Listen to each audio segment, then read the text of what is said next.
Appreciate y'all being here. Today's a Wednesday in our world with a Friday game, so today's really Wednesday in the practice week. Exciting opportunity, tremendous challenge. Memphis is a really good football team on the road.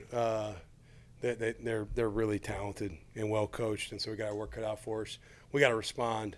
Obviously not our best last week. We got to go play better, coach better all the way across the board, everybody, including me, and got to be ready to go against a good football team. So with that, we'll open up. You mentioned about responding last year. This game was right before the AAC championship, and it snowballed. It seemed like it snowballed into a second loss. How do you keep that from happening? How do you keep one loss from turning into two losses? Yeah, you try to just correct the mistakes. Like every team's different. Last year's team's not this year's team, and you try to be direct and head on with everything you address with the guys. And really draw their attention to what caused the loss, what affected the game, and how do we fix it, how do we improve upon it.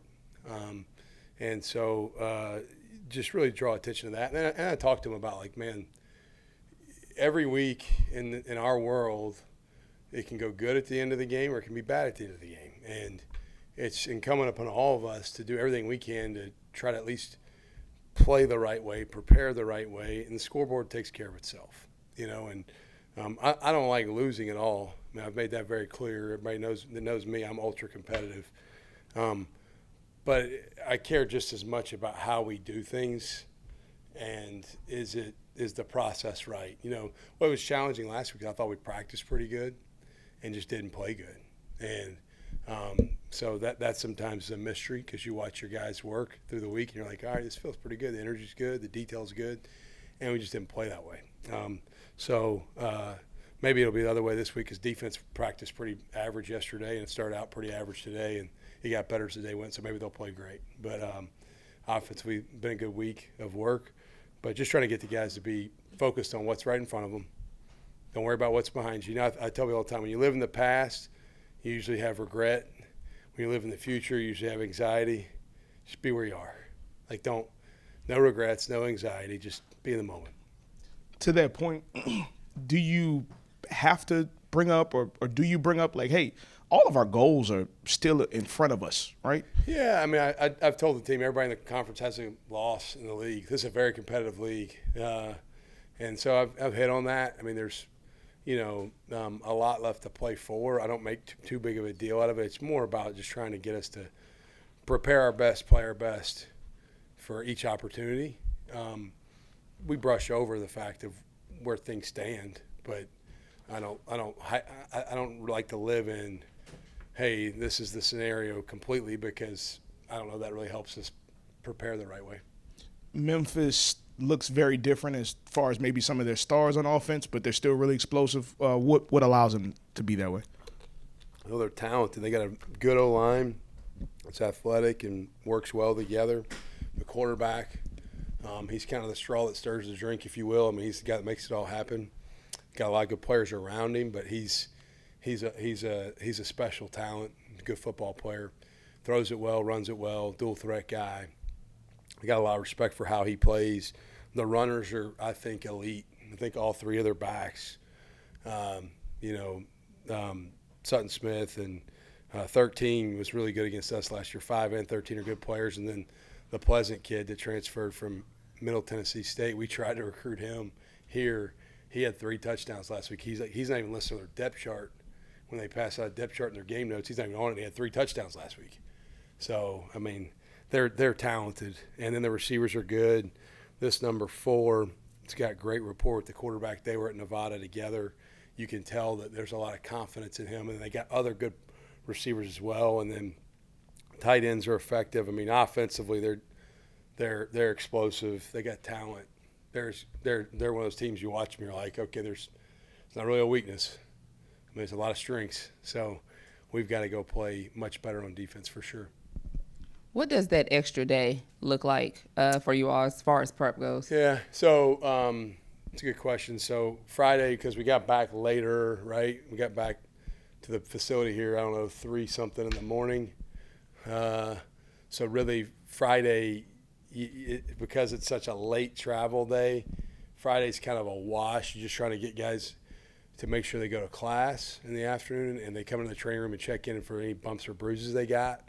And then Saturday, it gave us a chance to just kind of flush the game out, the last one, and then point eyes a little towards the next one. And then Sunday, you're on normal game week. Sunday's a Monday. So it doesn't hurt. Probably as much from anything as an injury recovery standpoint, gives you 24 more hours. Game plan standpoint, maybe a touch, but not really because the travel, you got back so late that, and you still have to work on getting the last game out. But it doesn't hurt to have an extra day for sure. It's not a bad thing.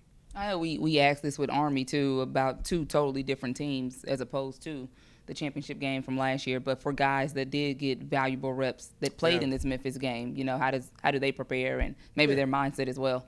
Yeah, we had a handful of guys that played in the game, not a lot. Same with them. They have a few that did, but not a lot. Like we're this day and age we live in now, rosters are very different. You look back on maybe what we didn't do well in the game and maybe how they attacked us and what gave us issues and try to maybe address some of that or clean some of that up. There's not a whole lot, like I talked about in the Army, it's not like some big revenge component because it's not like we have many guys that were even playing in that game.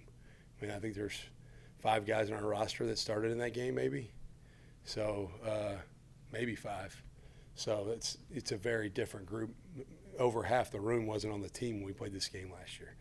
So we acknowledge that we played them and maybe what went right or didn't go right, but don't put a whole lot into like the game from last year for how it affects this year's game, so to speak.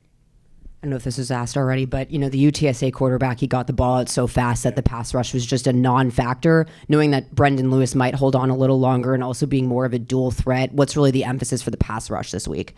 Yeah, you can't give him vertical run lanes. He's a really gifted athlete. Last week the guy was deadly accurate. I mean, the most accurate he's been, and we didn't do a great job covering. They got the ball out quick. Everybody has a different game plan every week.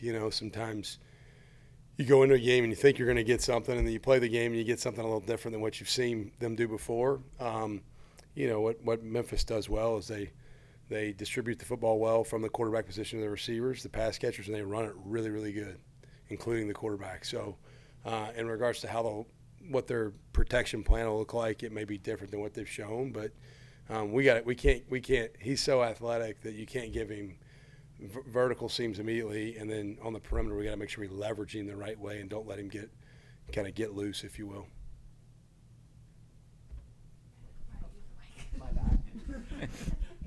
Just a couple of guys who were dinged up in the game. Jack Chanchu, is he good to go? Jack's in this available. game? He practiced today. And Maurice Turner.